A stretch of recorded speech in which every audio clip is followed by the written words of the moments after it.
All right. Good evening, everyone, and welcome back to another episode of the Xbox Roundtable Podcast. This is show number 281.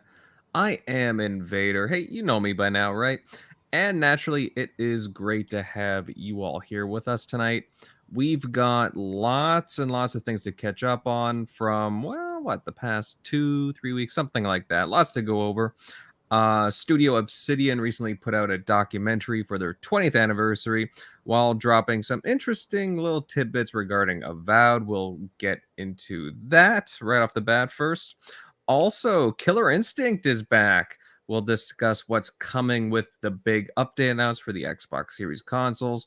As well, Rockstar re-releasing Red Dead Redemption, causing, well, kind of a stir with fans. We will go into that.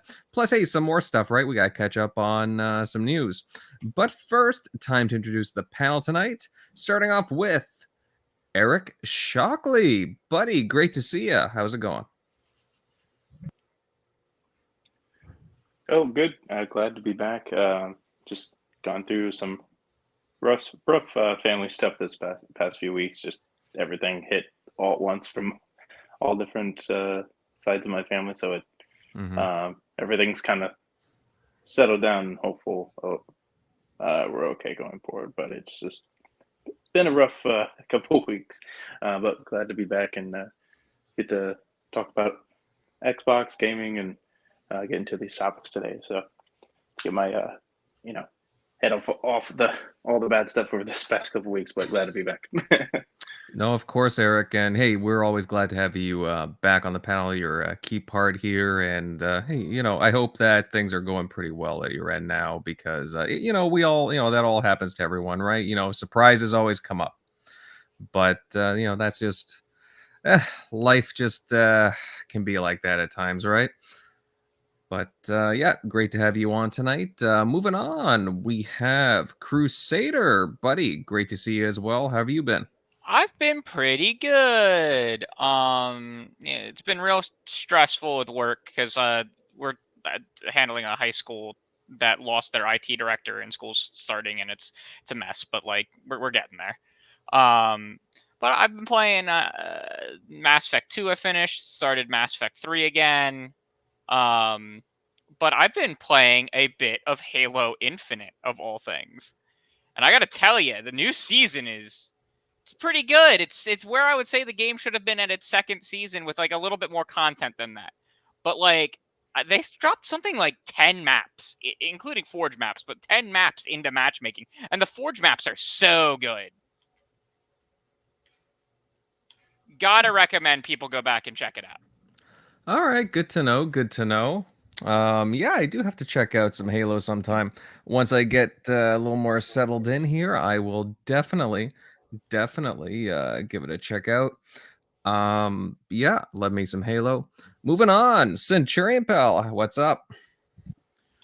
Oh, not much, man. Just kind of getting off the hype from being on Gaming Beyond the Box. Excited to be here. Yeah, definitely. It's been a crazy week. I'm right there with God, I'm bad with names. Shockley on just how the personal craziness has taken place. But other than that, man, I'm excited to be here. Just been kind of playing some games myself.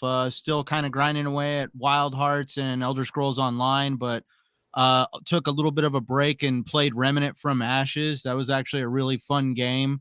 I guess a friend of mine is going to get me into Remnant 2, so I wanted to get all caught up there. Just kind of just gaming as usual.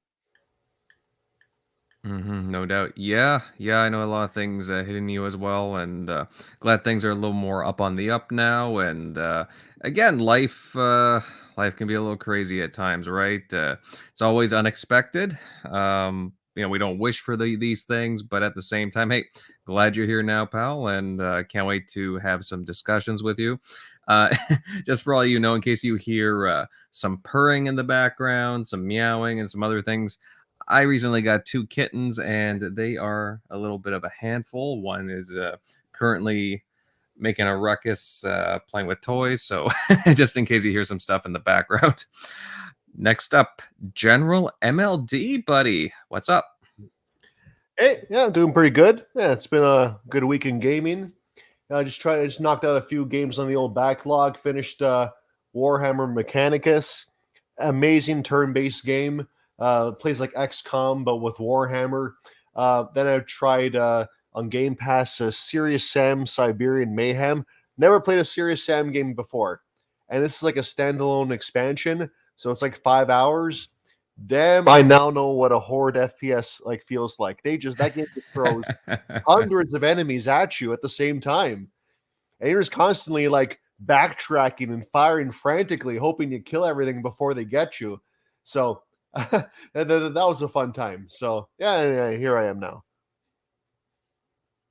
Yeah, that's a bit of a crazy one. Not a lot of experience with it, but I certainly know they threw a lot of stuff at you on screen with Serious Sam, if I'm not mistaken. So something I definitely got to check out too, because isn't that on Game Pass, if I'm not mistaken? It is. Yeah. All right. Gonna have to check it out. But yeah, guys, looking forward to the chat tonight. But a little bit of a reminder that, before we get right into things, just smash that like button, share out the show, and of course, sub to the channel if you are new here, because hey, we love the new faces. All right, on to our first topic of the night. And just recently, Studio Obsidian released a documentary celebrating the studio's 20th anniversary. They discussed a few things, including their upcoming game, Avowed, revealing they are going to push a few things into the game, but decided to kind of backtrack and focus on the studio's strengths, which to me seems like a pretty logical thing to do. Now, Centurion, my fantasy RPG fanatic, what do you think about Obsidian choosing to focus on its strengths? I mean, considering, it seems all common these days to just throw like the most recent fads into games these days. I'm kind of relieved what they're doing here. It's relieving. It really is. It definitely goes towards, as you all know, I'm an advocate for allowing studios to be creative and doing what they want, but they should never be shoehorned into doing something they don't want to do. As we're like, obviously also within the article, like Arcane came out and said that they were kind of shoehorned into the multiplayer side of things. And that's one thing that we didn't want to see happen with Obsidian with Avowed. And that's where it was nice to see one of the studio leads in the article and also talking about it in the documentary. I'm still trying to get through the entire documentary, but it was nice to hear that, the studio lead was hyper-focused on multiplayer and way too hyper-focused. And it was actually to the detriment of the game. They were focusing on things that didn't matter, like, how the multiplayer was going to work, having to create a storyline that functioned with multiplayer, just things that really did not fit Obsidian's pedigree for what they do. And the whole reason for this is because regretfully, multiplayer is a feature that gets publishers listening, or as the developer lead said, interested in your product, especially when you're asking anywhere from $50 to $70 million to invest into this project. And that's where, it felt like they were shoehorning a multiplayer feature into the game just to keep publishers interested in wanting to invest their money. And that's definitely not what I want. I mean, if multiplayer interests you, let it interest you. But if you're just trying to shoe it in to get a publisher to listen to you, that could really backfire on you. And it's good to see that Obsidian made the right decision, the leaders over there, and they decided to take the multiplayer feature of Avowed out of the game, and they wanted to concentrate on what Obsidian does best, and that is craft some very well done single player RPG experiences. And that's kind of like what the documentary kind of showed a little bit as well, is like how they kind of cut their teeth on doing Knights of the Old Republic 2. And we've also seen other cinematic experiences come out of them when it comes to like single player RPG experiences, like with Fallout New Vegas. We also saw it with Outer Worlds. I mean, Obsidian had a little bit of dabbling with multiplayer in the past with Bleeding Edge, but that was Ninja Theory. Oh, my bad. Why the do I do that every Grounded. time? Grounded. There we go. Yeah, Grounded. That's correct. Yeah. I always get them flip-flop. Thank you for correcting me on that. Ninja Theory was Bleeding Edge, but Grounded was Obsidian's dabble into multiplayer. And Grounded is definitely an a great experience. I've been enjoying to play it, but Obsidian obviously's major focus on gaming is crafting amazing single player experiences. And that's why it's good to see that Microsoft, Xbox, whoever you want to call them, is not like this cutthroat entity that basically forces a developer to do something that they don't want to do or are not interested in.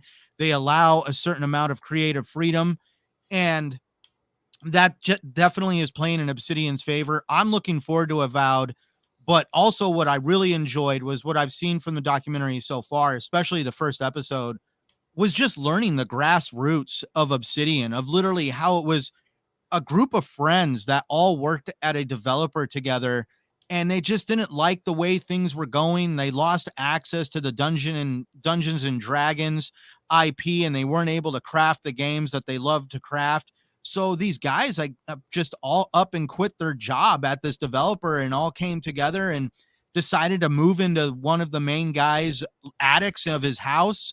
And they literally, like they said in the documentary, at one time had 7 people in 450 square feet of space on the 3rd floor in this gentleman's attic of his home. And this is where they started crafting out Obsidian and making it's definitely a much larger company today. But to really think about it, that it literally started off in someone's attic.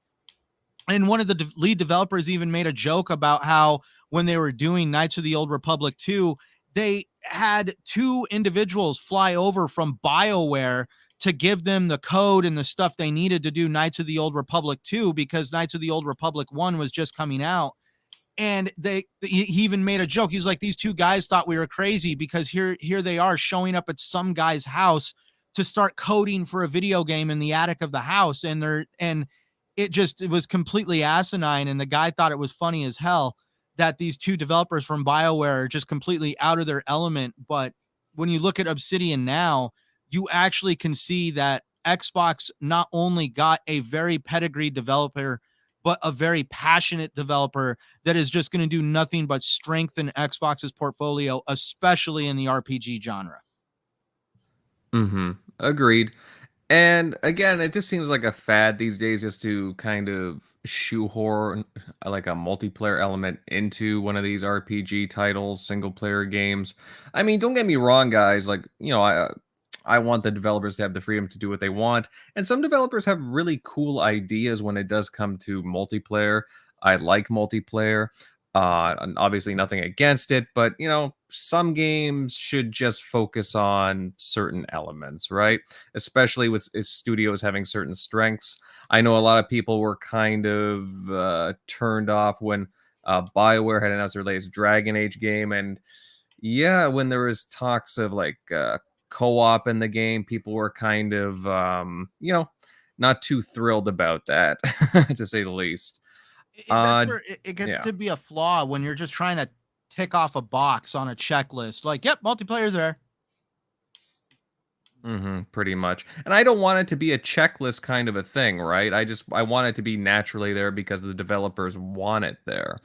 And, for it to have purpose, not for it to just be like, oh, there's multiplayer and, maybe we can get something out of this, charge for something, I remember back in the day, like on the 360 PS3, they used to charge for, certain publishers anyways. You get like a little pass that came with a newly released game, and, oh, you got this mode and you can only use it once you use this pass and so on. Kind of annoying.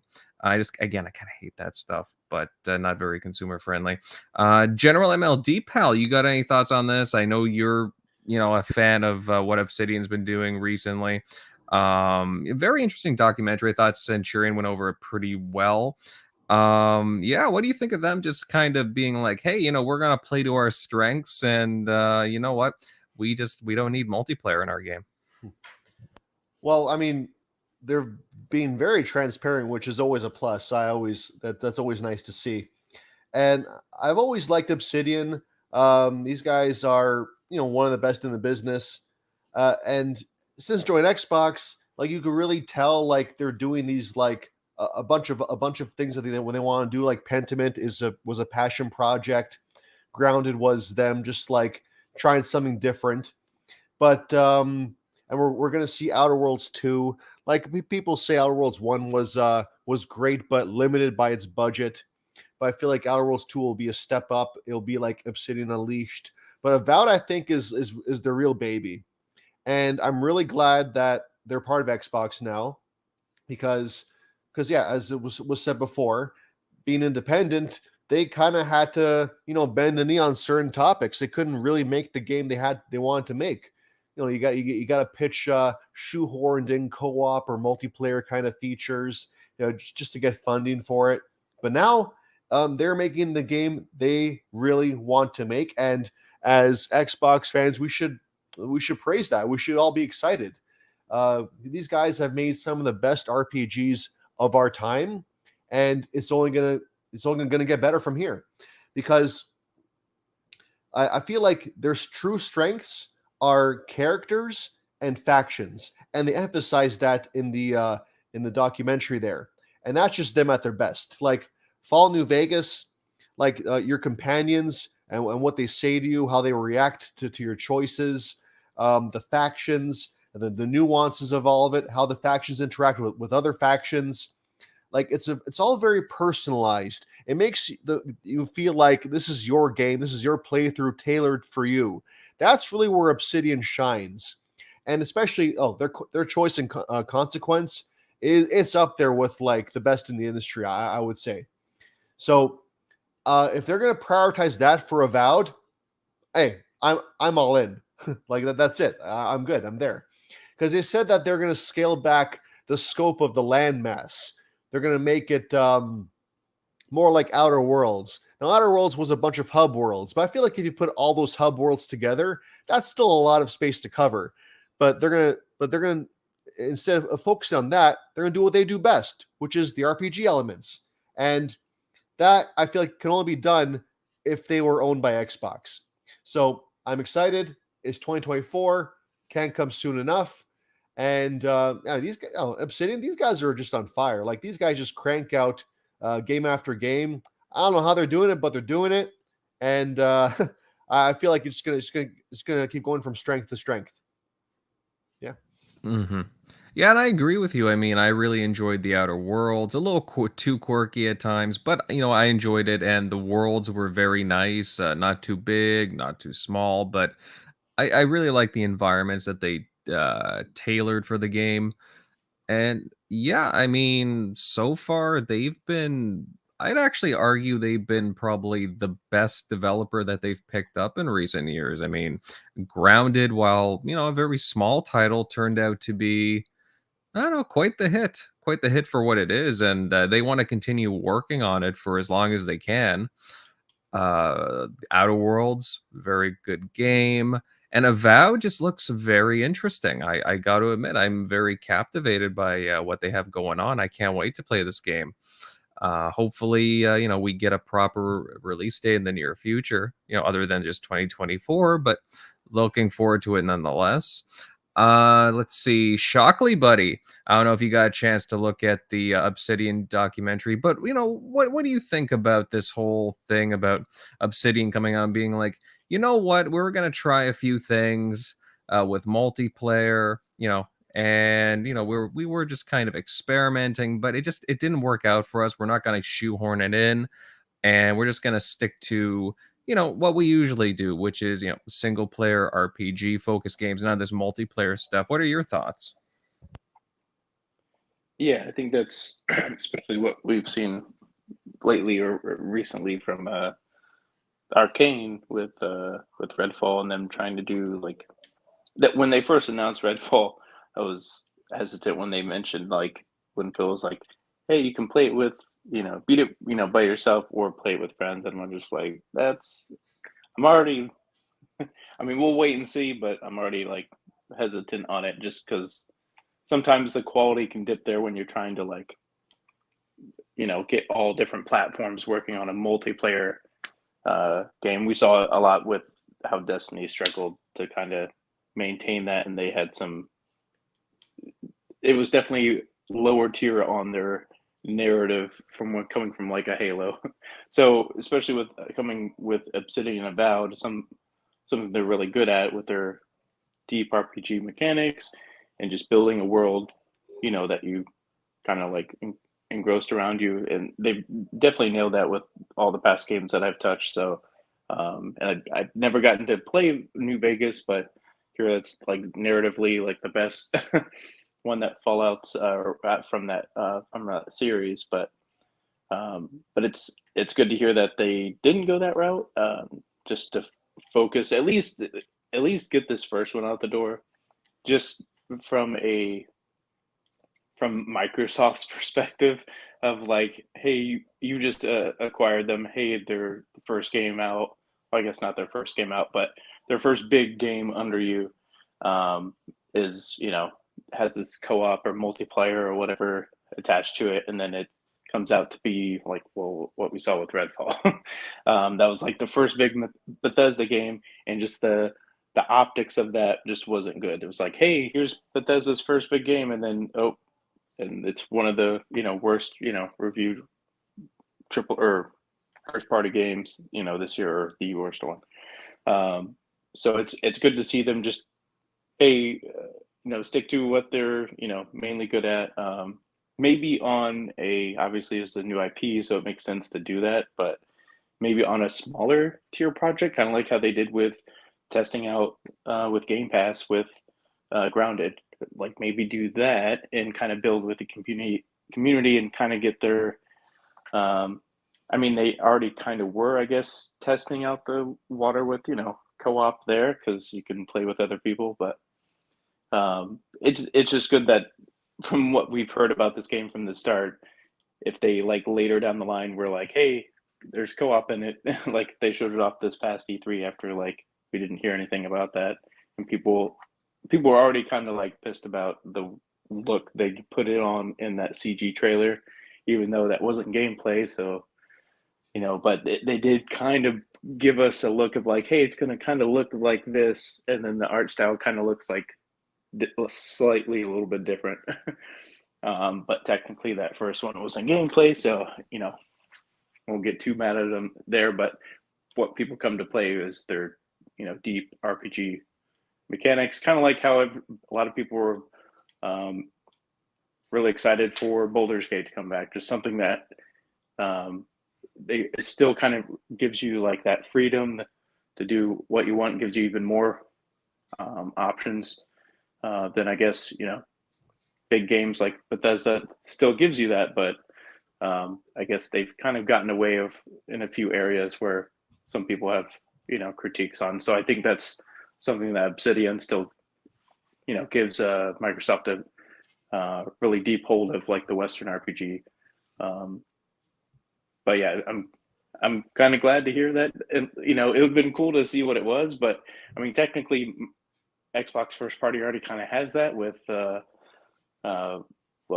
ESO and Fallout like 76. Like if you want to play RPG co-op or online or what have you, kind of have it there. So but we'll see, maybe after they get this one out, then it's like, okay, cool, this is a quality title, high 80s hopefully, or hopefully even 90s, just that caliber of game. And then maybe because then you've kind of like, hey, you've basically had this in development under Microsoft the whole time, so it wasn't just like Outer Worlds that came in and like, hey, this was reviewed great, but it was really under private division and barely it they got acquired, and then this game came out very shortly after. So with this game coming out, if it hits all the markers, maybe they'll invest or grow the studio even more, where they have more teams, or hey, you'll have a main team, and then hey, can you work on if you want to work on a co-op thing or do something completely new out of your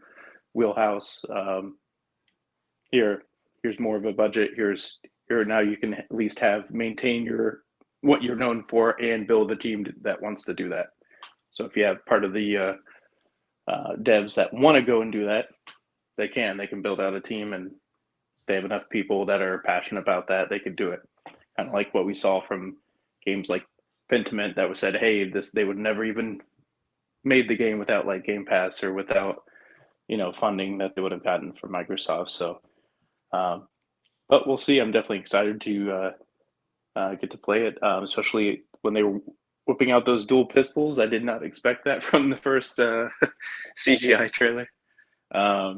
So I'm just and some of the other magic and stuff that they did in the that recent E3 showing looked pretty cool. So I'm definitely excited to see what they do, and but I'll definitely check out that documentary. So definitely, that's always great to see, kind of like the in depth of what went into it, and that's what I loved with when they did stuff like that. And they should do more stuff like that, like in the actual like game. But it was kind of cool when they did that with like Rare Replay, where you could like actually watch the like dev diaries of like each game. So that'd be cool if they could actually just like tie it in there, but for more games, or just give more stuff like they're doing now, give you behind the scenes. So, but yeah, definitely looking forward to it. Mm-hmm. Yeah, definitely a lot of cool things coming for Avowed. Dual pistol wielding, dual magic wielding from the looks of it. Very curious to see again more gameplay. Plus the world, I really like the colorful world that they have. I'm excited to see more of that.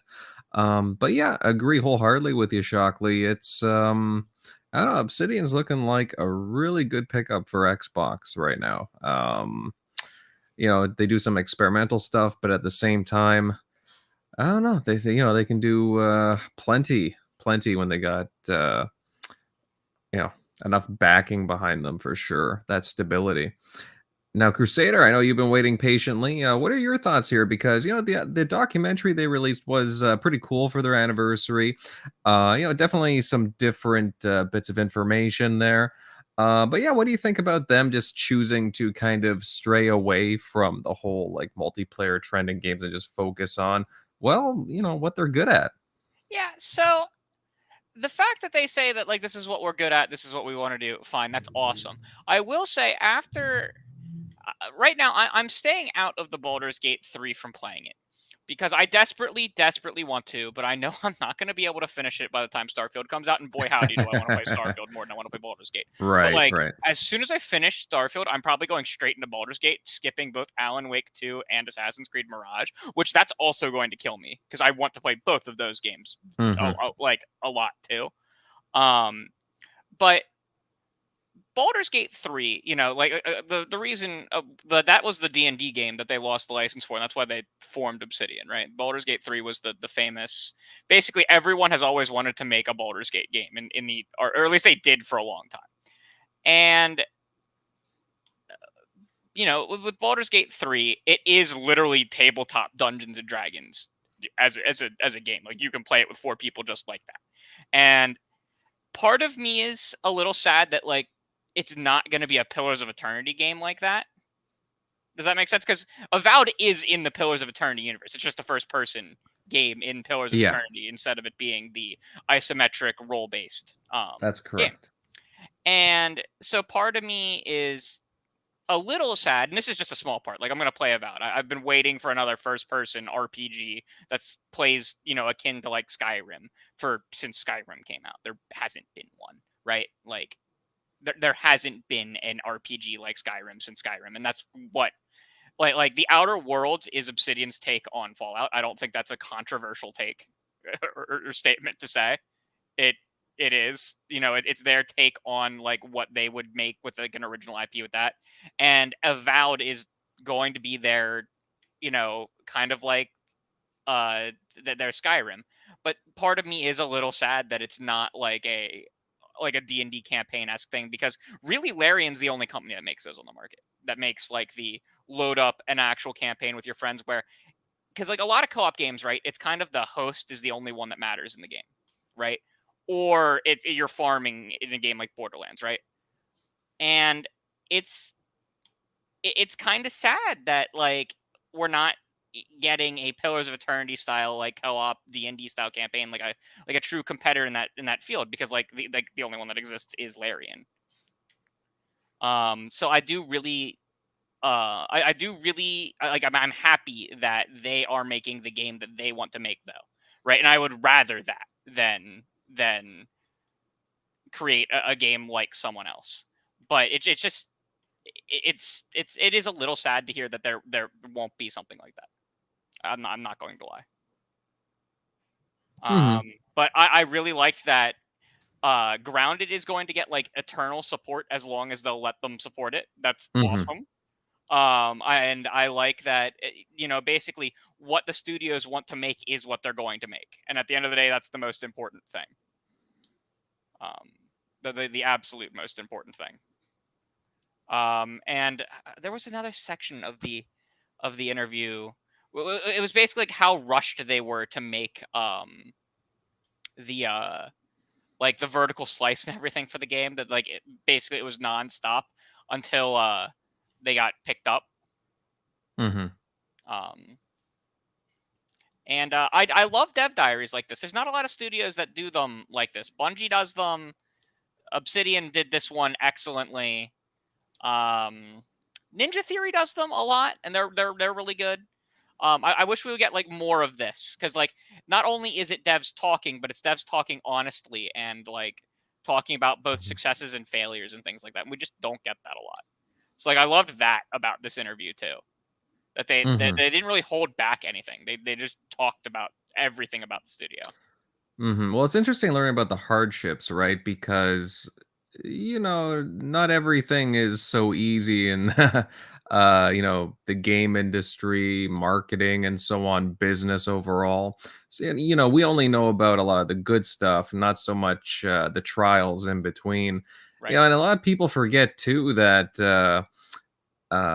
that Xbox apparently Obsidian was working on a game with them for within like the Xbox 360 like launch period. Oh, sorry, not 360, the Xbox One launch period, and they Xbox canceled the game, and that kind of soured them towards Xbox for a while, unfortunately. Same thing happened with Double Fine. Yes. They were supposed to publish Psychonaut, the original Psychonauts, and they at like the last minute decided to cancel that. And I forget who ended up publishing that.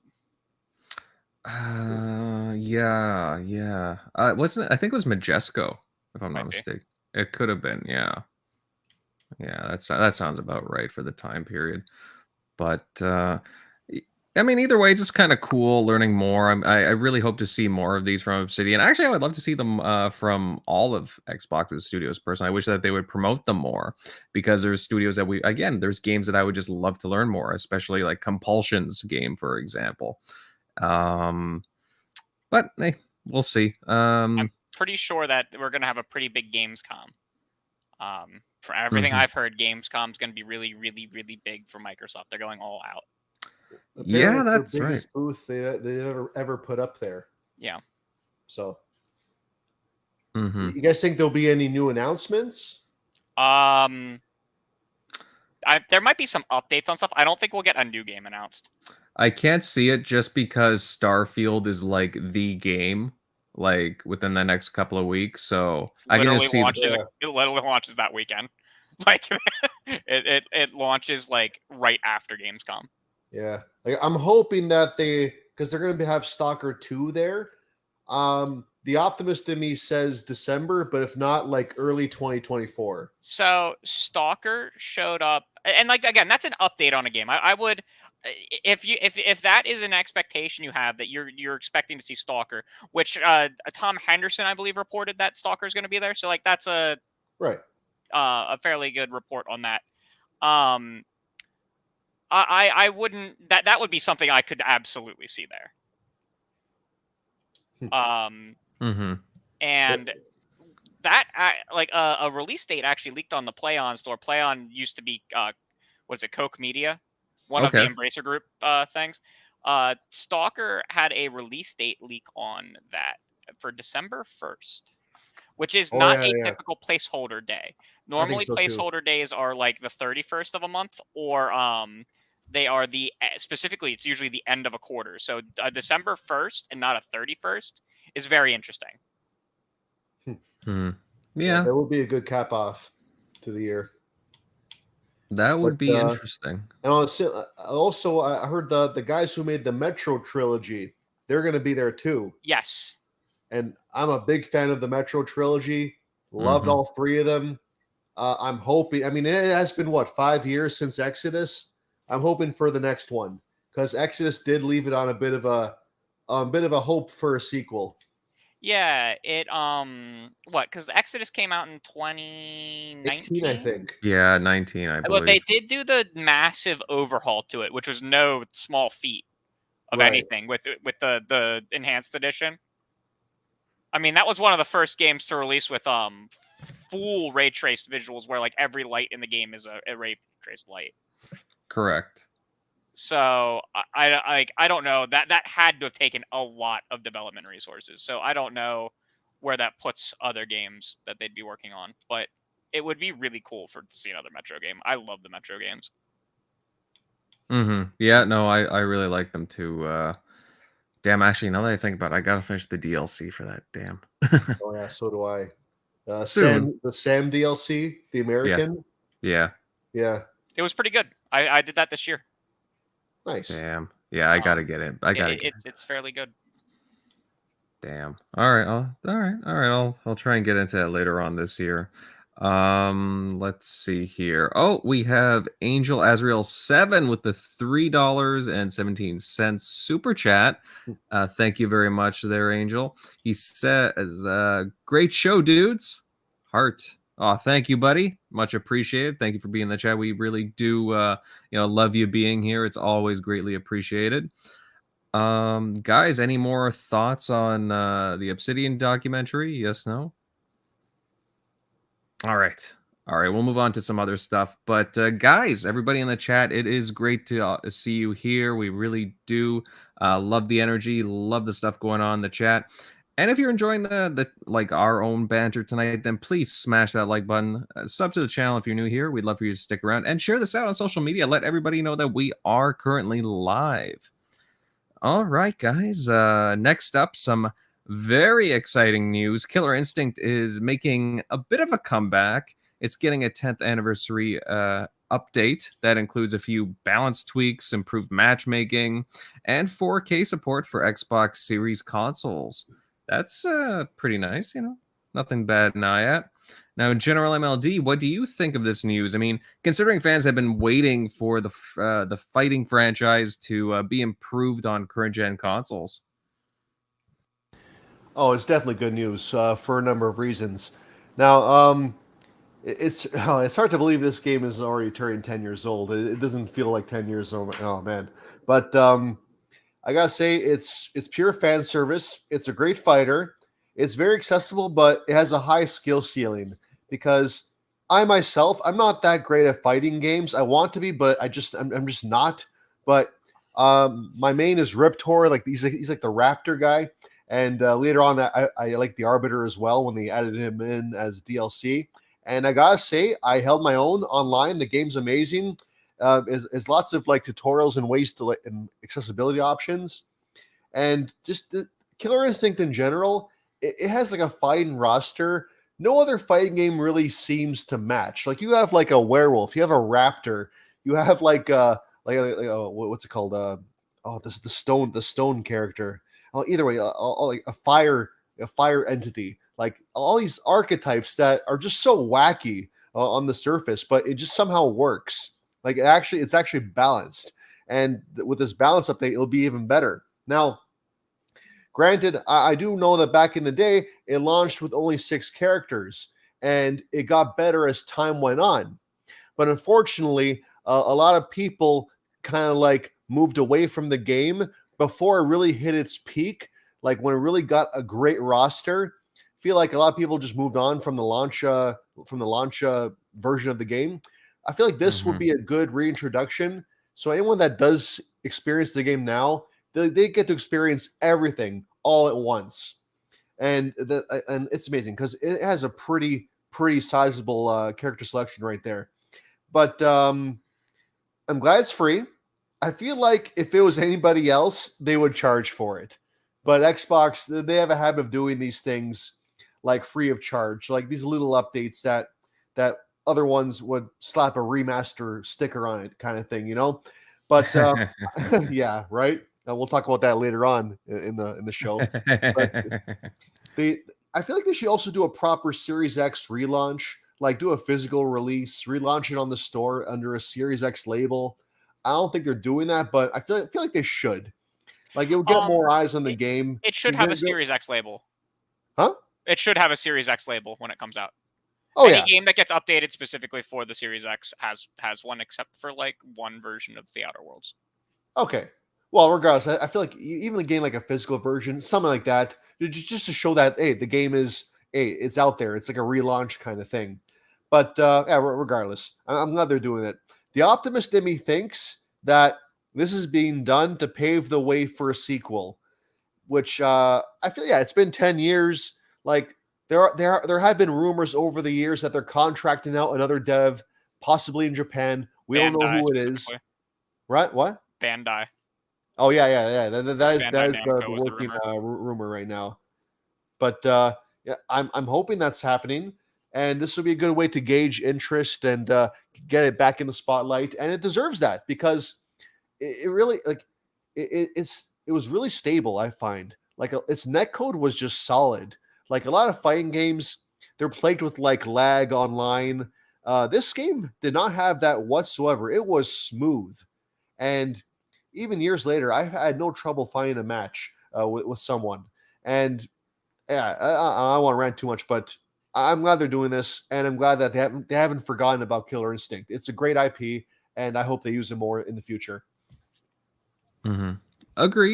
Agreed. I mean, Killer Instinct is just one of those titles that constantly gets brought up more. Again, I remember Phil commenting on it like a few months back as well, that, hey, we're constantly in chats about Killer Instinct. People are talking about it. It's like, hey, we love it. We're just waiting for, the right time to, kind of announce things with it and so on. It's, something that's, constantly being brought up and is on the back burner.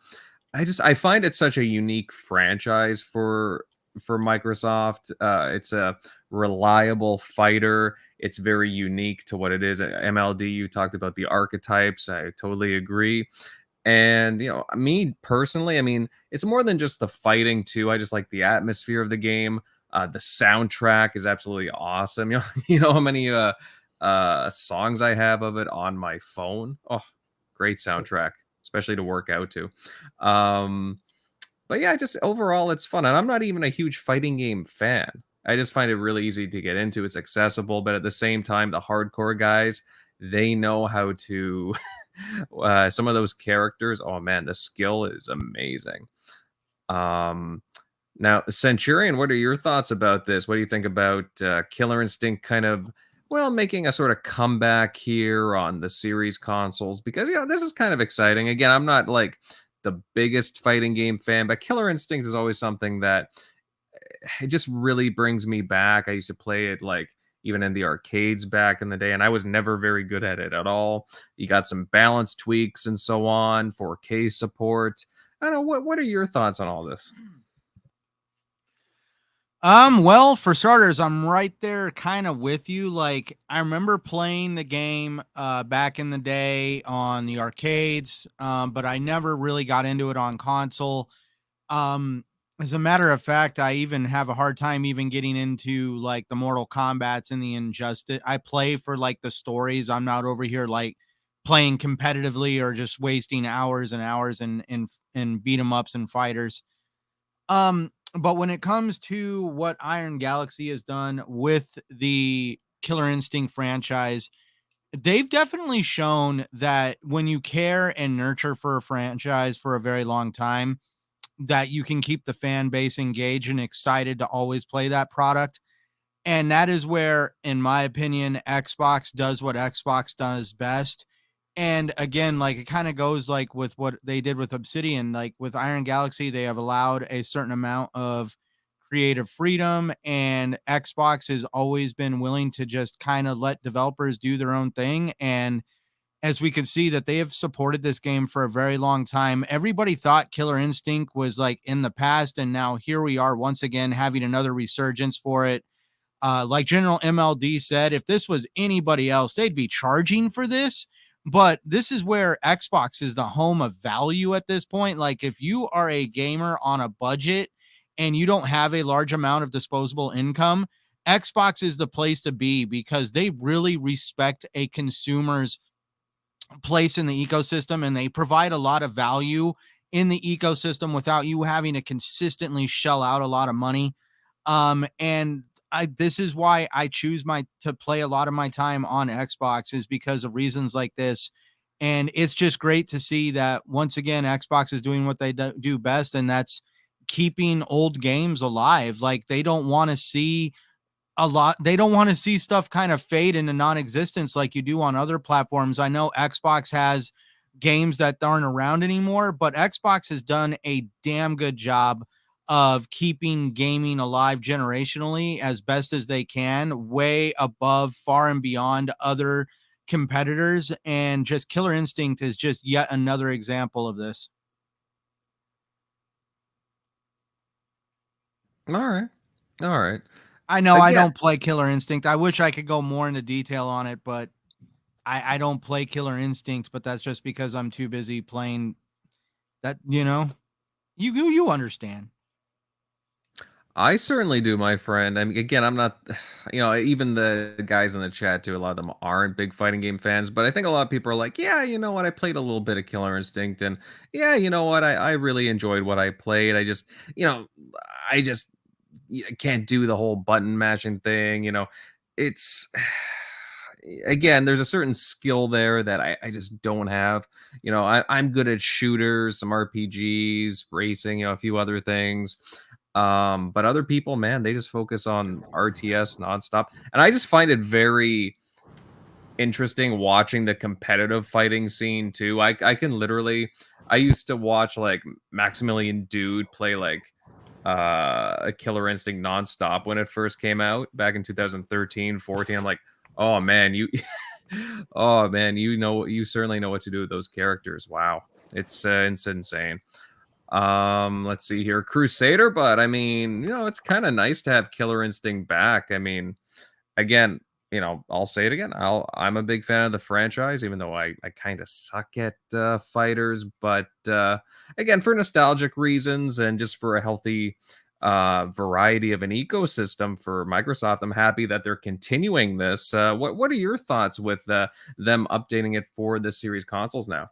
So I think any update to a video game that is free is good for the most part. There's some exceptions where they make things worse. But I think that this is an excellent move by Microsoft. I know a lot of people love Killer Instinct. I've always kind of hoped that Killer Instinct would be like the kind of like the Smash Brothers of Xbox, if you will.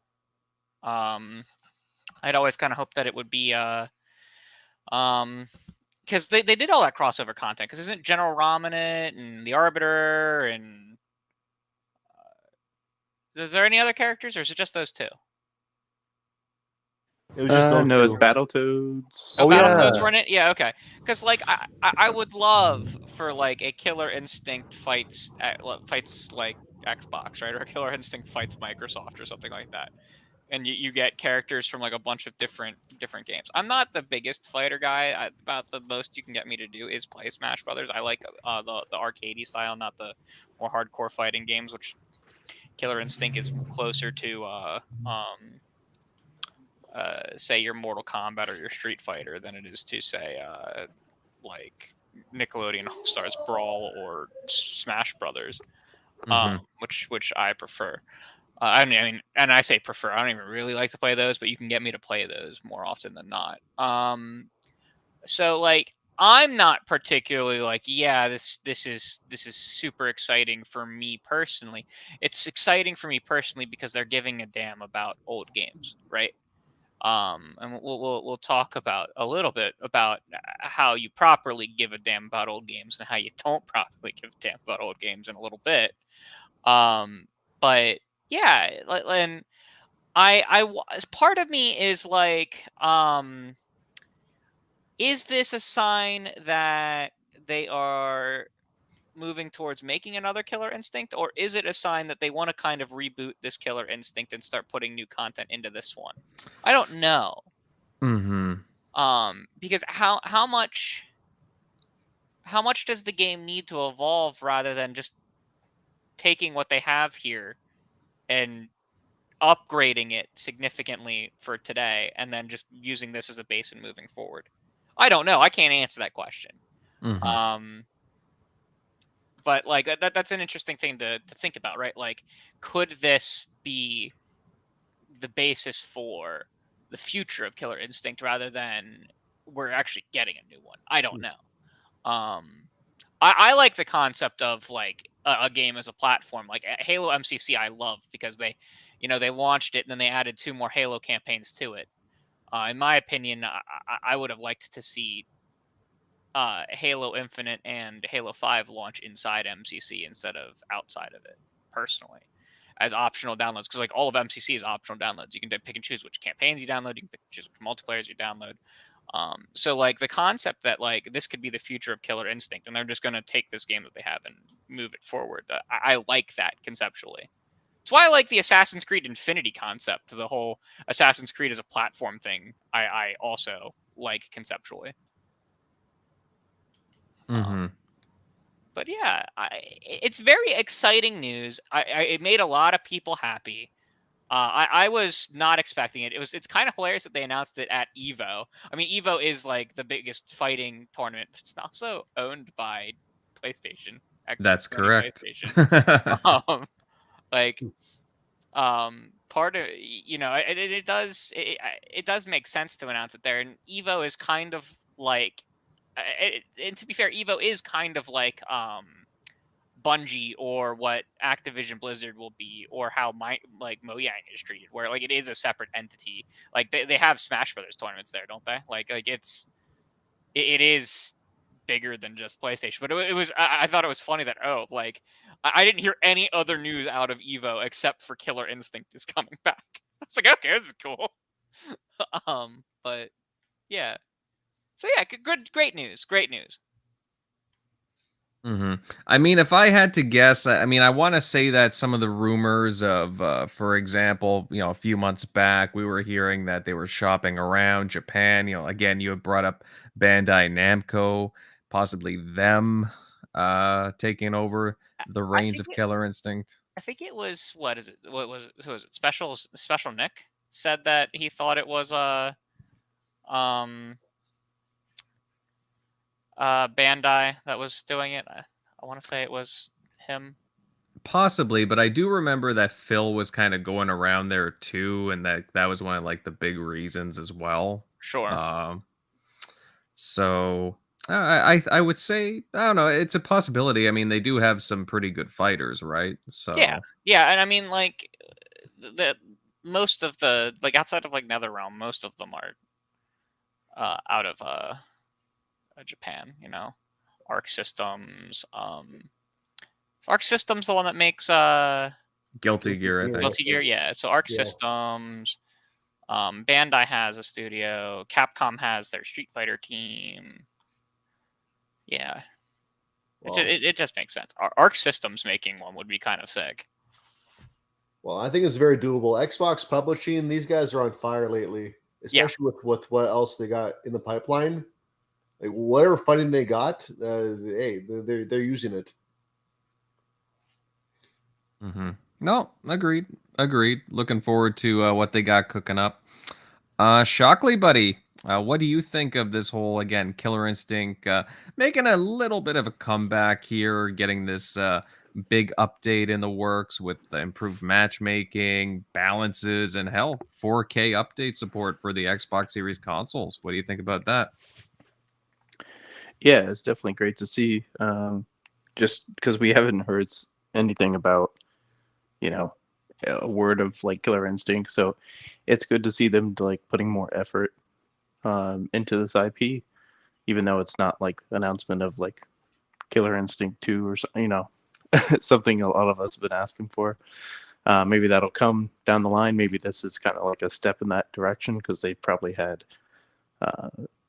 a decent drop off from when they first announced it. So this is probably just trying to reinvigorate and get it back on the scene because I don't think they've been at Evo for maybe the past few years or they've been at least absent. I think the last one at least. So it's probably to get that back on track, get it more in line with the Street Fighters, Mortal Kombats, and Tekkens of the world. Just get it back on that level. But yeah, it's really cool to see them going back, and hopefully they give us more content. That would be cool. Hopefully just like more. I would want personally like more like of the outfits.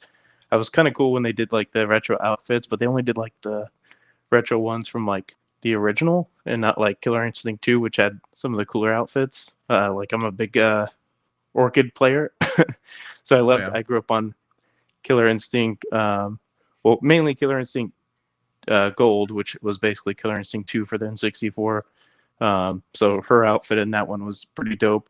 And then I went to an arcade that always had the first one. That I always, but some of that was a little dated. But I always tried to couldn't figure out why you couldn't unzip and do that fatality where she unzips herself on the N64. But I guess they just didn't put that in Killer Instinct 2. I tried forever to like figure out that one out, but it wasn't in the game. But it'd just be cool if they put like cool like some of the Killer Instinct 2 costumes or just more accessories, because they kind of started with that and then they kind of like just like left that out, or just didn't go that hard. I mean, at least Dead or Alive kind of is money grabby about it, but at least they do give you a ton of variety. But they make you pay for it. But maybe not to that degree. But just more content would be cool if they could figure out, either some other cool characters, maybe other cool IP that they could put in there. But yeah, it's definitely exciting to just see them focusing on it, seeing it back at Evo, and hopefully just get more people back into playing Killer Instinct. I think it really would have kept going as a bigger IP had it not just like fell off after Killer Instinct 2. It always was unique enough, just from its combo, just like from its combo style. It was a nice like mixture of like Mortal Kombat with like Street Fighter, and it was different enough that it kind of stood out, especially with the music and the aesthetic. And then especially when they rebooted it, they actually had people that were really passionate about it, that want to seek out that IP and decided to make the game. And when they brought that back, just in the visual look of when they rebooted it is super dope. But there's still nothing like it, as far as what I've seen from any other fighter. It stands out visually. Just the flow of it is completely different from everything else, and is definitely a quality fighter. It's also one that you can pick up and play. Like if you're new at it, you look, at least when you're like sucking, you actually look like you're, you can actually have a good time, because it basically builds up your meter where you're building up with your combos. So at least, hey, you're looking flashy, but you also have to figure out how to cash them in to actually cash in like the work you put in with that combo, with like a finisher. Otherwise you're not going to win, but at least the work you put up to that point looked good. So you kind of felt good about, hey, I got in some, jabs here when you're first like learning. But yeah, it's definitely a dope IP. I'm glad they are putting more focus back on it, and hopefully that leads to them announcing, hey, we're partnering with Bandai Namco or whoever it is, or maybe Iron Galaxy. Maybe they'll make a deal, because who are they with now? Amazon? Was it? That's Double Helix. Double Helix got bought by Amazon. Oh, okay. Or who's on this coming back to do some of the work on this? Is it Iron Galaxy? Well, Iron Galaxy took over from Double Helix. They're the ones that did seasons 2 and 3. Oh, okay. And are they by themselves, or are they owned by somebody now? I believe they're by themselves. Oh, okay. Yeah, they're I thought they got independent. brought up too. Yeah. But yeah, hopefully they're either bringing them back on, because both of them did solid. Double Helix starting it, like rebooting it, and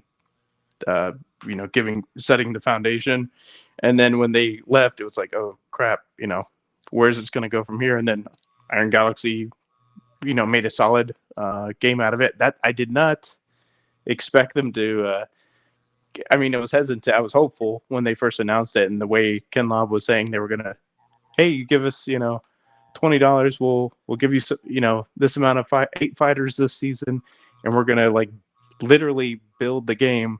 That was kind of like that was basically early access, like the first game, because you would basically pay this $20 that give you these 8 fighters, and when the fighters were ready, they'd release them, like one by one. So, and then finally got another season where they added more characters, and then finally added more of a story campaign, and then they finally had a complete game by the end.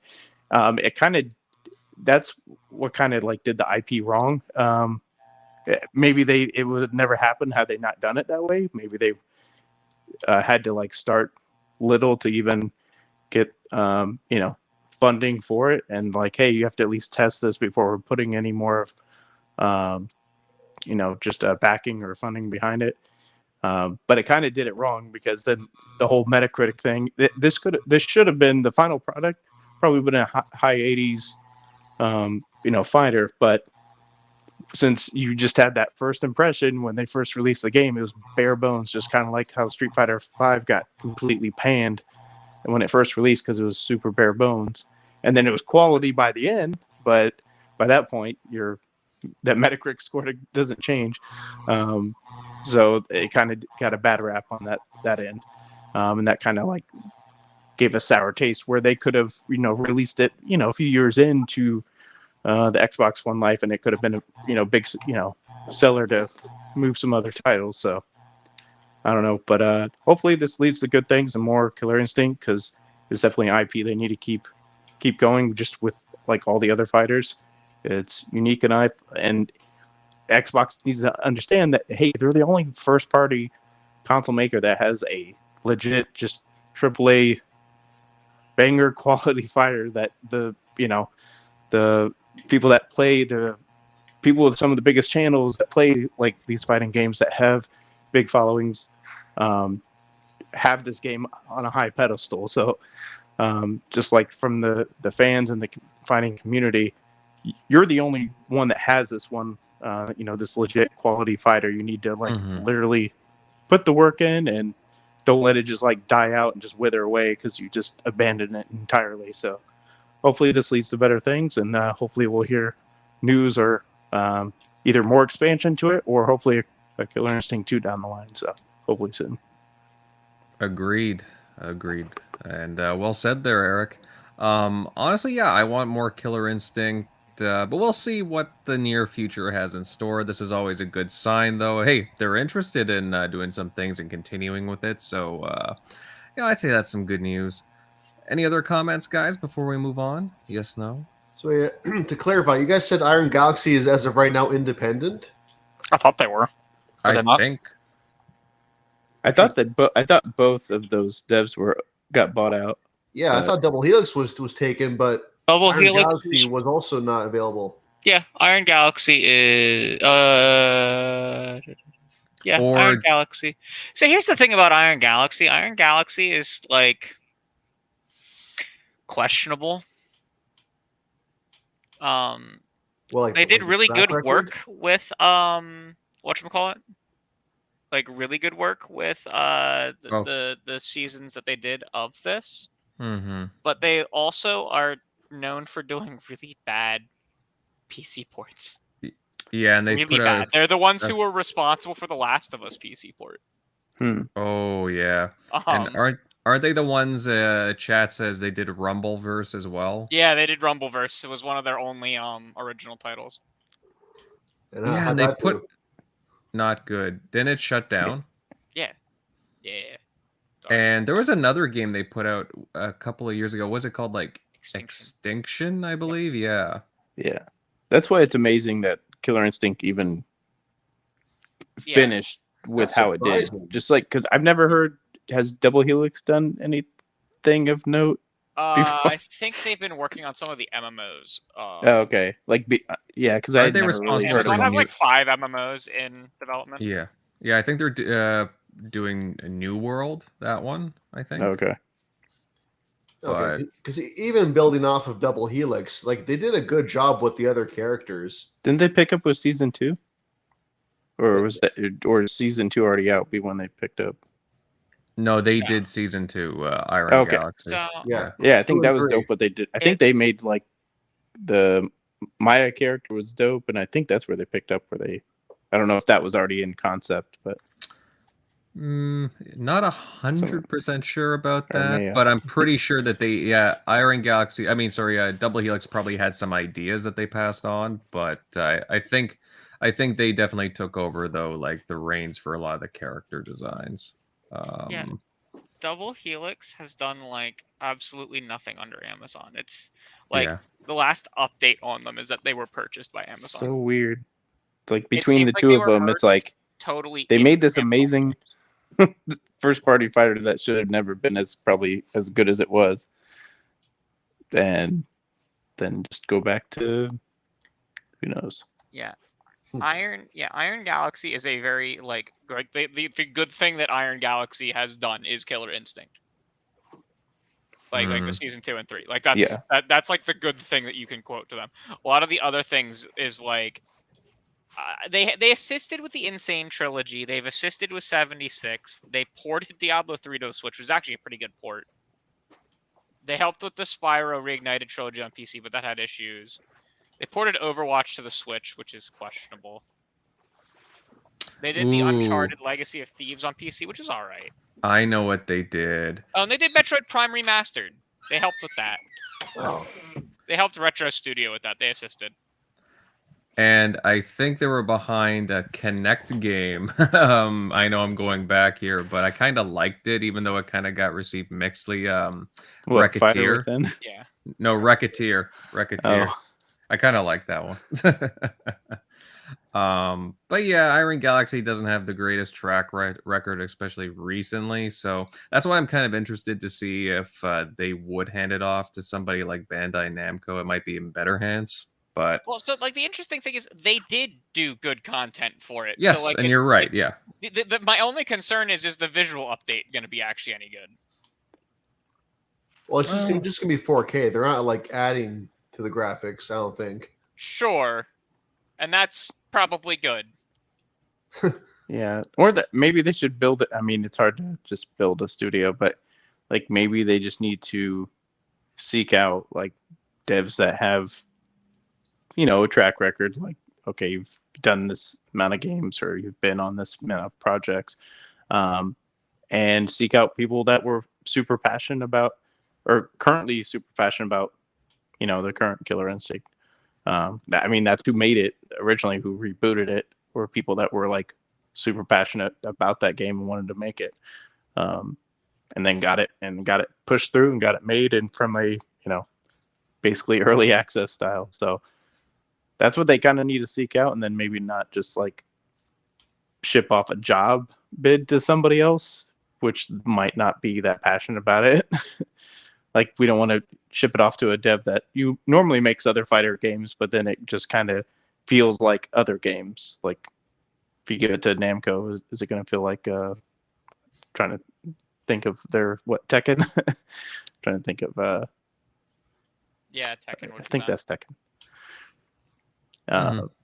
But yeah, you don't want it to feel like, hey, we're normally making these, but we're going to try to make it like how Killer Instinct's supposed to be different. But then it kind of like that kind of bleeds into it. I mean, that's kind of where Killer Instinct started from, was kind of a mixture of like a lot of them, but it has this distinct feel now. So I don't know, but we'll see what they decide. I'm assuming that's what's been really hard about them like doing any more content, is because Double Helix first got bought out, and then whatever happened with, I don't know, Iron Galaxy, but just you didn't have a first party studio that was attached to this, so they're probably left in limbo for a while. So well, fighting games are particularly hard because they're not like other games, right? Like you need someone who is making a fighting game to make a fighting game. You know what I mean? Like they don't like someone who's making like an RPG, like say Mass Effect, could transition more easily to making a game like The Last of Us or something like that. You know what I mean? Like but like a fighting game is so different.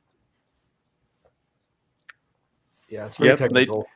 They definitely need to just keep, Maximilian on the payroll like they did with the reboot. He was in there Good guy. giving them updates. I'm sure that's why it turned out the way it did. But yeah, just do that. Yeah, just have them with the devs and have a decent amount of them, and they're going to guide you in the right direction. They're going to know what the community is looking for, and have some of their input. Mm-hmm. Worked the first time, so. Yeah, no, and again, I look forward to seeing what's down the line for Killer Instinct and that IP. So, either way, guys, good to see that Microsoft, Xbox still cares about Killer Instinct. Guys in the chat, hey, great seeing you as always. Smash that like button, guys, if you're enjoying our banter, and hey, sub to the channel if you're new. Now, on to our third and final topic of the night, gentlemen. And Rockstar recently kind of caught the attention of fans, specifically of Red Dead Redemption, and not in a good way, announcing Red Dead Redemption will be coming to the Switch and PlayStation 4 very soon, with a physical release to follow at a cost of $49.99, so $50 American. This caught fans by surprise, as the game is already available, for example, on Xbox via backwards compatibility at about $30. Though Undead Nightmare is still bundled into it, which I guess that's something that's pretty good, but I don't know, it's just not going over very well with fans. Crusader, my friend, please start us off on this. What are your thoughts on Rockstar's re-release of the title here? Because as much as I do enjoy seeing games, especially like big ones, get come back in certain ways, at the same time it just doesn't seem very I don't know, friendly in a lot of ways. Please take this away. All right, here's a question for you. Does we past the point where like the cursing in the YouTube video matters, or do I need to keep this clean? I mean, you're welcome to say whatever you'd like. Fuck Rockstar. So number one, you can get a brand new sealed in copy of the Xbox One, Xbox 360 re-release disc when they made it backwards compatible for Red Dead Redemption with Undead Nightmare for $30 sealed right now. You can get if you want the game digitally, it's a little bit more unless you get it on sale. But like if you want it physically, you can get it for $30 sealed right now. Rockstar is wildin' with this because they didn't call it a remaster. They didn't call it a remake. They called it a conversion. Is that actually what they called it? Yes. Oh boy, I haven't heard that one before. Yes. From what we understand, it is essentially what you get on Xbox minus the multiplayer, and questionable whether the PS4 Pro, there's going to be a PS4 Pro version. I've seen conflicting reports over whether or not there's there's no PS5 version, right? That's confirmed.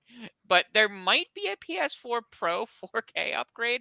Not sure. There's been conflicting reports on that, and there's no clear information one way or another. Just get it on Xbox. It's a better version of the game.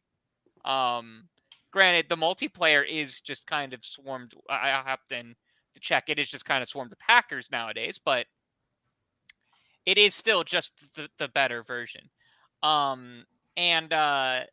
This is why backwards compatibility matters. And what was really, really funny is in the earnings call right before they announced this game, the CEO of Take-Two was asked whether or not they wanted the next Nintendo system to be backwards compatible, because evidently there have been some third-party publishers who have been lobbying Nintendo for it not to be. And he said something along the lines of, it's a contract with the gamers at this point to have backwards compatibility. And he doesn't see how it would be beneficial for short-term profits versus pissing your gamers off and just having your games up for sale in general. and then they release this abomination of a title, right? This is why backwards compatibility matters. And I don't know if anyone saw the news out of the UK this week, but game number 4 on the overall UK charts, not physical, just overall charts. Game number 4 was Modern Warfare 2, or was Modern Warfare 2 from 2019, or no. Number 4 was Black Ops 2 from, what was it, 2012? 2011? Yeah, 2012. Yeah, because it was when Halo 4 released too. Yeah, that's right. That was number 4, and number 5 was the original Modern Warfare 2. Put that in perspective, 2022, the Modern Warfare 2 2022 was number 9. Wow. Right? This is coming off of how, we were talking a couple weeks ago about the upgrade to the multiplayers for or fixing the multiplayers, how that was huge, and it was huge. And you can literally see that they sold super well. People want these games. However, if I'm buying a backwards compatibility game, I have an expectation of what that backwards compatibility game is, right? Like it's going to be a 360 game. Maybe it will have some upgrades. Like it'll probably run faster because it's on the series consoles, like as the SSD, and it might run a little better than it did on the old systems because it has a better processor and some more memory and stuff behind it. But it's still it's going to be a 360 game, right? When I'm hearing that they're going to be re-releasing Red Dead Redemption. Now, the Switch being a straight port is one thing. Like, that just kind of checks. It's a little overpriced for a straight port, but, like, it's the Switch. It doesn't run games that horribly well. Getting a straight port with maybe a couple upgrades and a couple downgrades is what I'd expect from a game launching on the Switch. It's like what we got, like the Force Unleashed and stuff like that. But it is wild to hear that they're doing a straight port to the PS4. That is, I don't know if what's worse. I don't know if the what is it? The GTA HD collection is worse than this or not. I don't know which is more. At least that was an attempt at making it better that they handed to a studio that just didn't do it well. But at least they were remastering it. This is just we're porting it. And that is utterly frustrating. Utterly frustrating. And it makes me furious, to be honest with you. It's despicable. I mean, with Xbox, you get not just the backwards compatibility, but with the series consoles, you get the boosts, the automatic upgrades. You got, I mean, you mentioned it yourself too. Even the online mode is still active, right? That continues on. It's not anything separate. It's not cut off. It's still there. It's intact. You got auto HDR, the FPS boost. It's all automatic. It's great. And that game just lives in its entirety, which I think a lot of people prefer. And, I gotta say, people still love the old multiplayer from what I'm to understand. Yeah, it's good. It is kind of full of hackers right now, even on Xbox 360. And no PC version. This game's never been released on PC, by the way. Xbox is the only place you can play it. You could buy it right now until this releases. It's the only place you can get it. That is very frustrating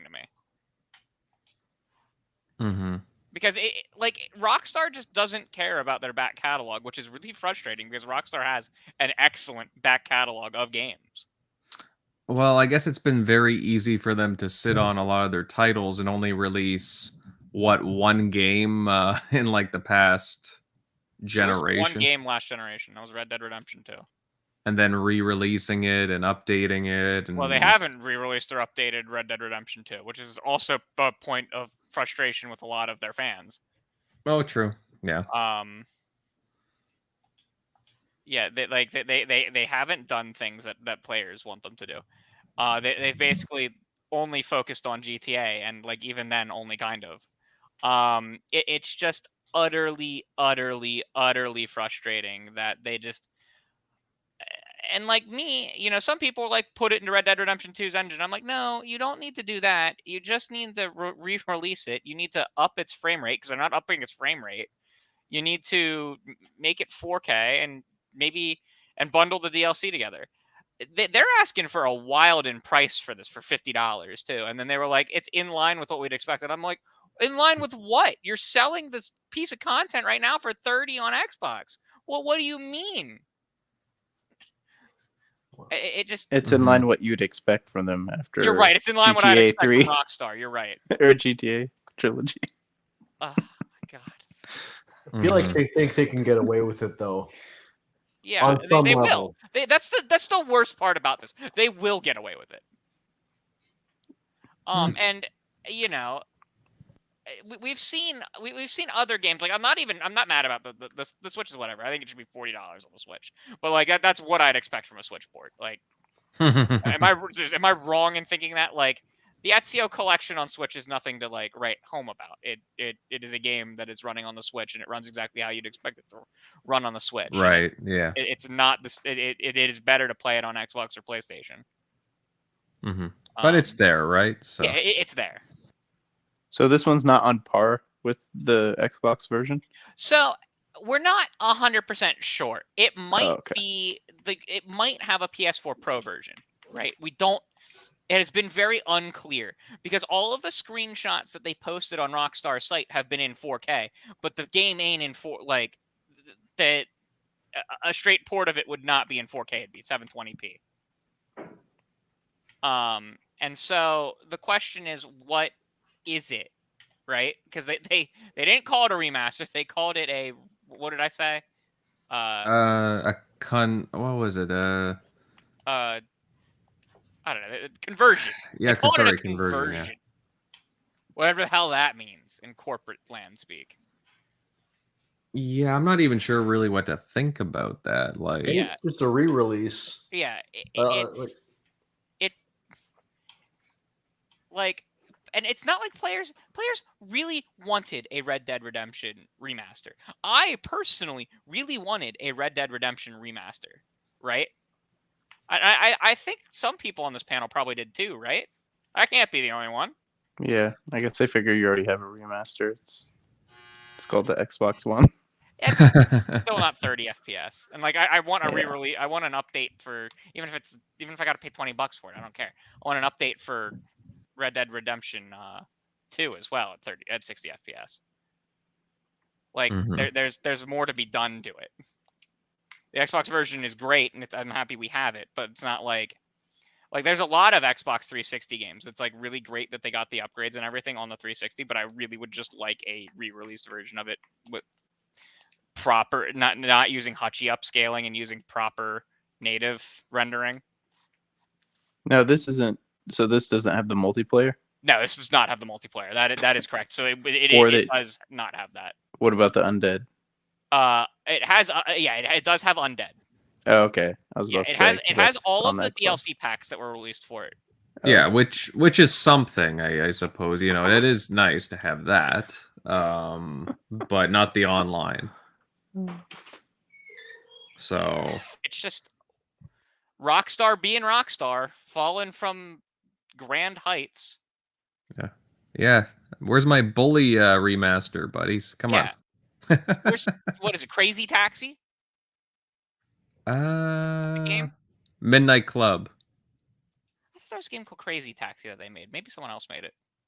No, Crazy Taxi. Isn't that Sega? I don't know. I don't know. I just know they did Midnight Club. I don't know. Either way, I mean, I'm just very curious about Rockstar here. They seem to be kind of lazy when it comes to this stuff. Unfortunately, I wish that they would take their titles a little more seriously.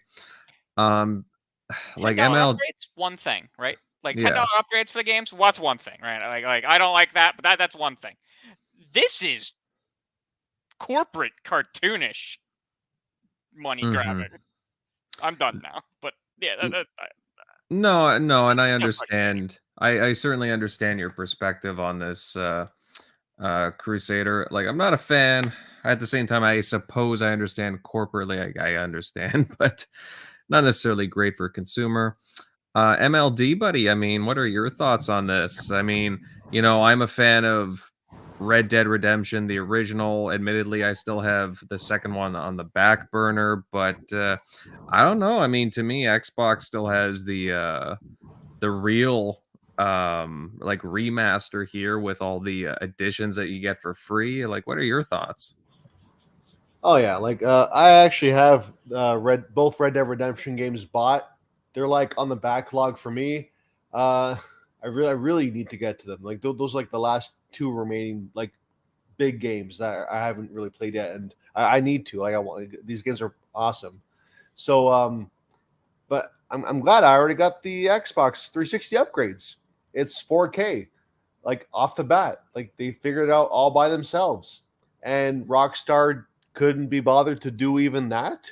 Like I just find that these guys are just it's such a fall from grace. Like these guys used to have such crazy output of Grand Theft Auto games and other unique IP, and now it's just milking Grand Theft Auto 5, taking their sweet ass time with the sequel, and just with the GTA trilogy being botched, and now this. It just they're doing the bare minimum, and it's so unfortunate because this is like a really high caliber developer here.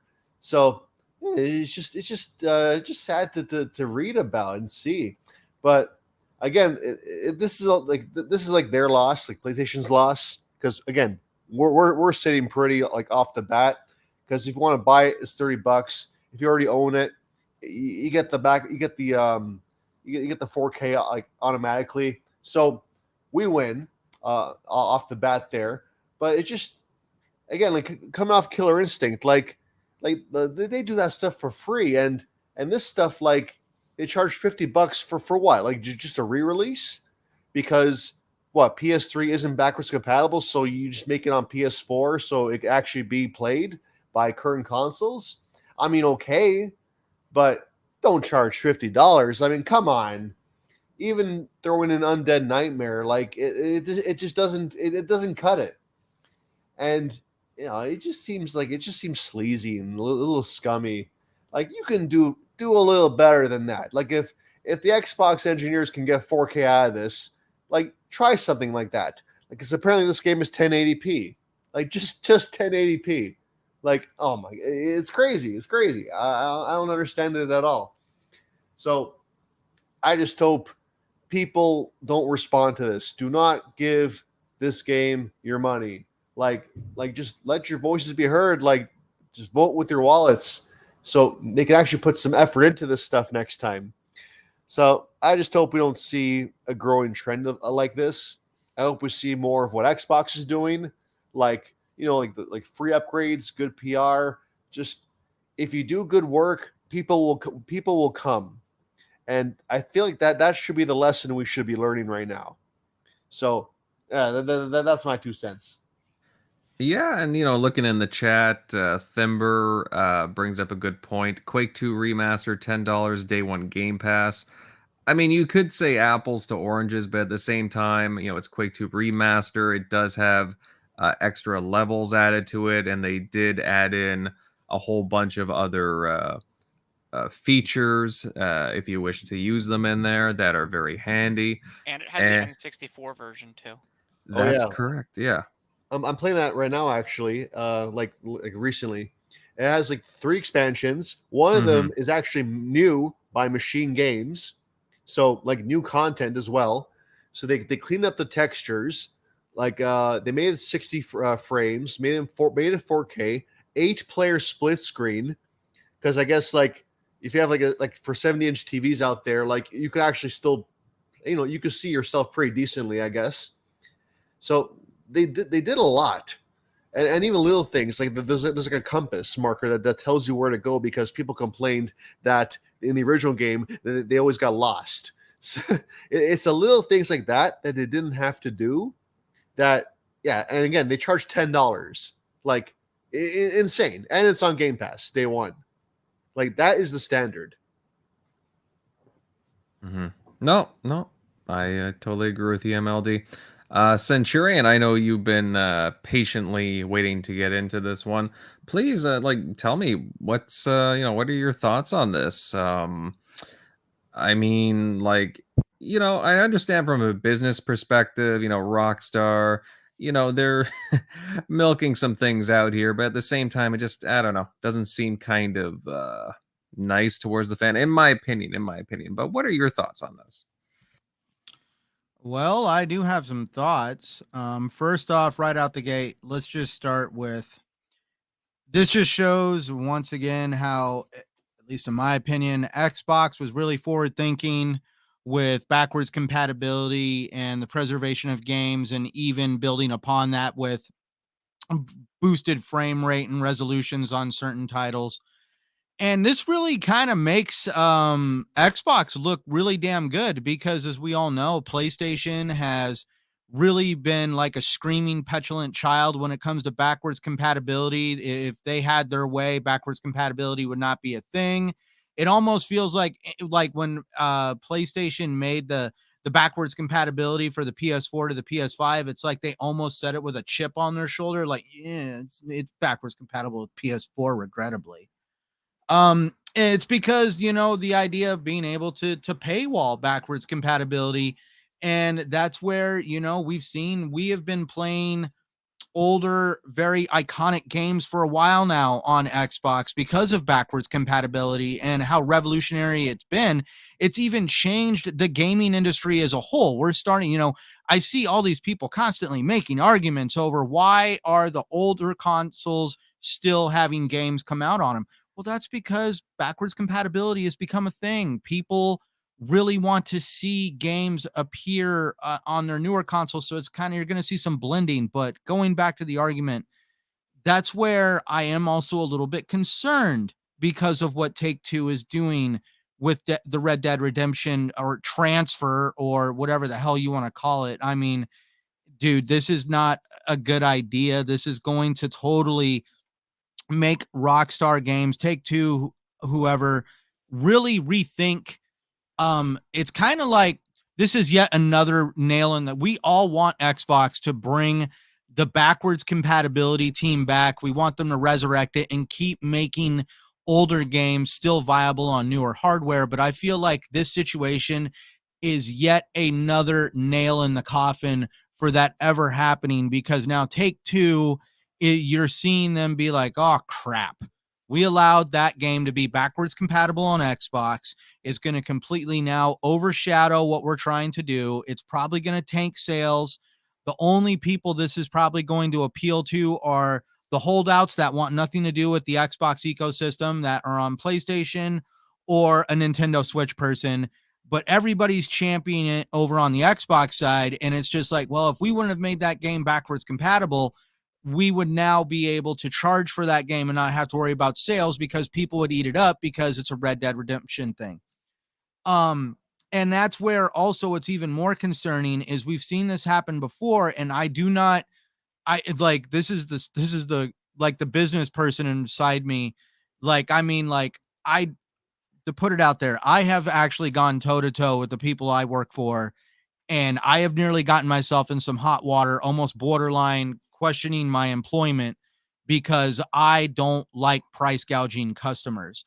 I have a big history in my company of trying to be fair to customers, to try to strike the balance of giving somebody a deal while at the same time trying to hit them to get the profit margins they're looking for.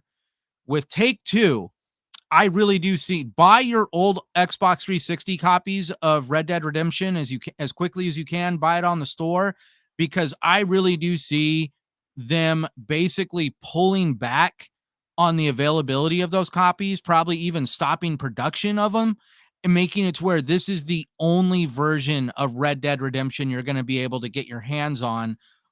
It's kind of like I just went out the other day and was trying to find Lego Lord of the Rings on Xbox. I can find it all day long on PlayStation 3, but I don't want to play it on my PlayStation 3. I want to play it on my Xbox.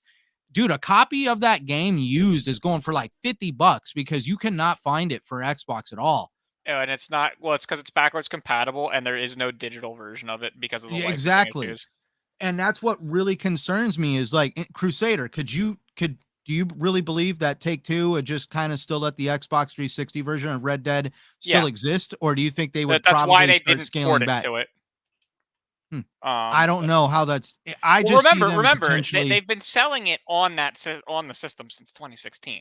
Like it is a fundamentally like different thing, and they taught like he even talked about how he doesn't know how short-term like increases would match long-term just sales. So I think this is more of playing catch-up and getting it on those marketplaces rather than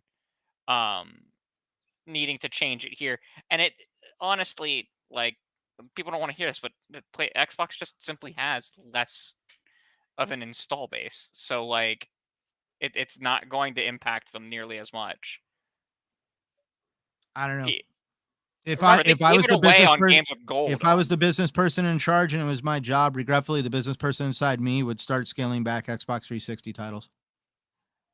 But so what? The physical ones are on the market. They don't own those anymore. They're being sold by distributors now. They're in the hands of distributors. So they're not going to take Yeah, that but in away. other words, they wouldn't allow like the continuation of distributors being able to get a hold of them. Eventually, They it don't. would turn into all of these copies are old copies. I guarantee there hasn't been a new printing since 2016.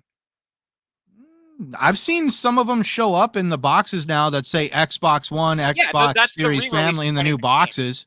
That's the re-release that they did in 2016. A lot of 360 games got that. Those new copies are sitting from when the Xbox 360 backwards compatibility program started. Yeah.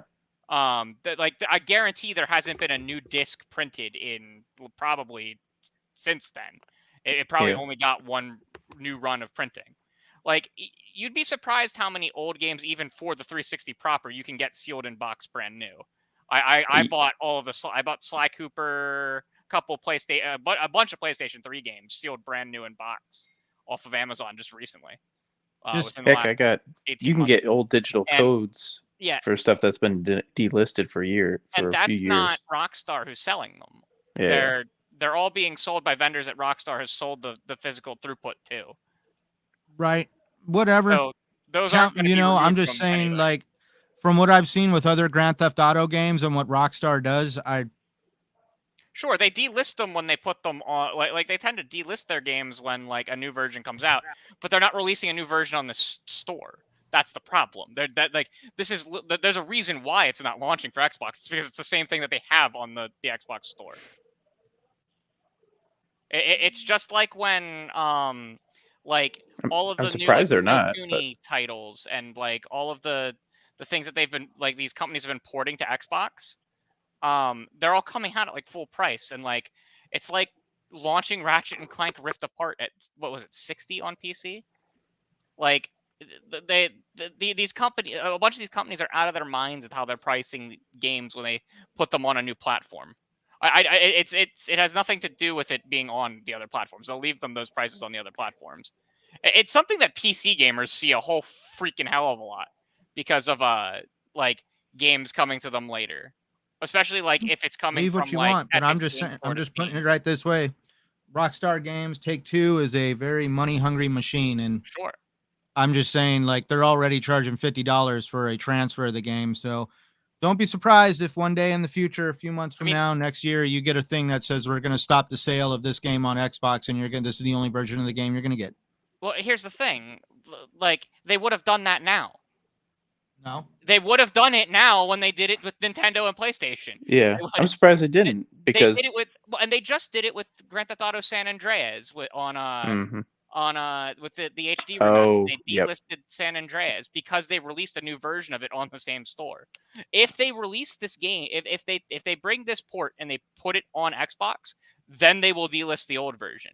But that's what I'm just saying. But it would be a massive PR blunder because they'd be putting a strictly worst version on the Xbox store. Does it look like they're worried about a PR blunder? They have Grand Theft Auto 5. Like, dude, this is a company that would take more work for them to. It would literally take more work to port it over and remaster it than to just leave this version up on a store that is significantly smaller than the stores that they're doing the new version on.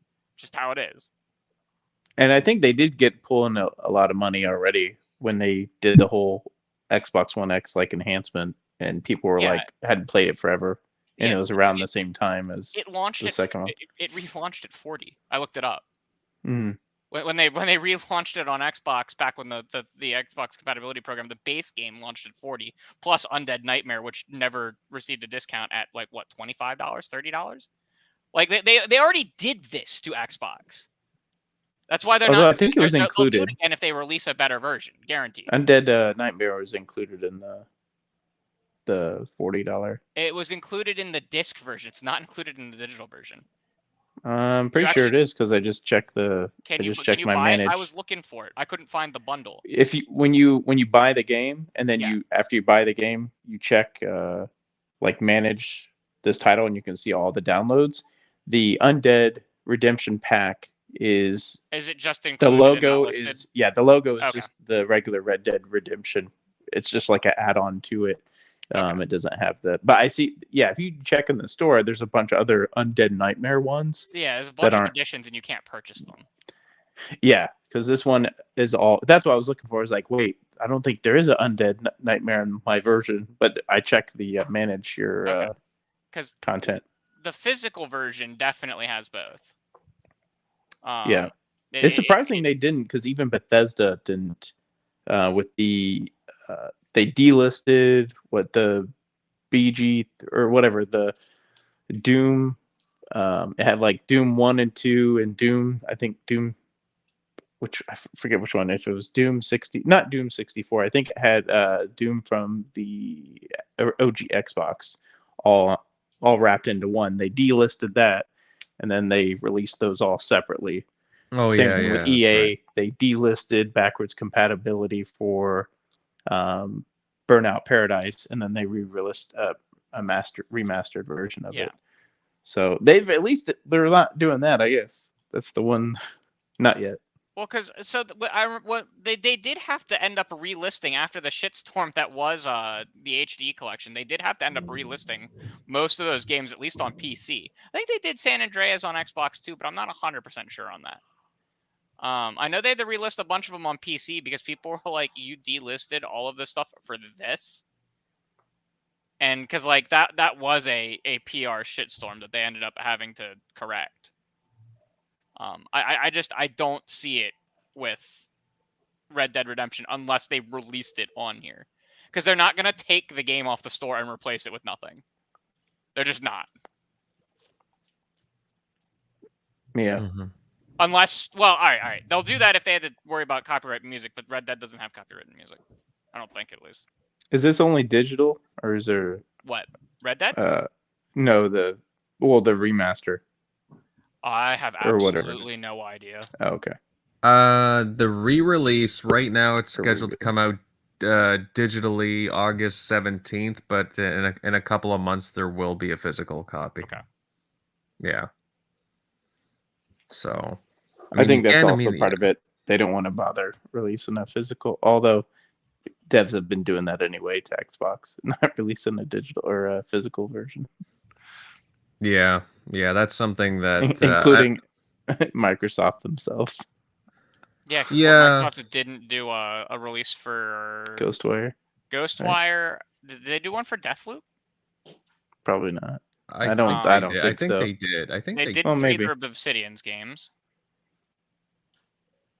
Granted, Grounded probably shouldn't get a physical release. Like, I know people want it, and I'm just kind of like, why?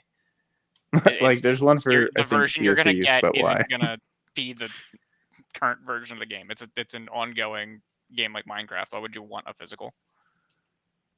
Yeah, collectors, you know.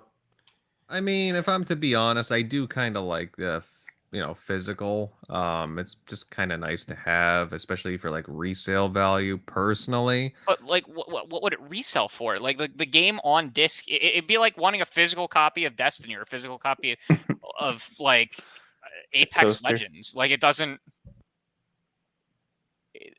It won't do anything when you like plug the game in.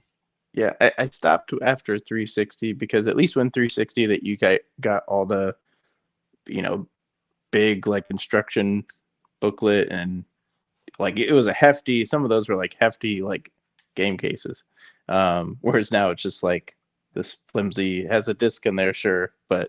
Well, like I get devs... like Ghostwire, right? Like I get that. That's a single player game. Like it's the version. I mean, there's a couple updates for it, but like it's not the same. It's just like I don't understand why people want like a physical version of Minecraft besides the meme that I have a physical version of Minecraft. When in like a couple months it will just be simply outdated. Yeah. Well, people want to look at their shelf and admire their collection. You know, who are we to stop them? No, I mean, I Too get many that. games I get are- that with like most games. It's just like there's some games that I'm just like, I don't understand the appeal of it. Right. Like, Yeah. why would you like? Because I'm just gonna look at the shelf and be like, why do you have that on your shelf? Yeah, there you go. It's an icebreaker. Yeah. I don't know. I just always thought of it as kind of nice to have, whether it be like, I don't know, give her an example, like Stray, for example, or, you know, a few other titles. Just, it's kind of nice to have, like, again, like MLD was saying, it's kind of nice to have that right on Well, the sure, and shelf. like 90% of titles, I get it, or like 95% of titles, maybe even 99% of titles, I get wanting a physical copy. I mean, personally, I don't want the physical copy, but like I understand people who do.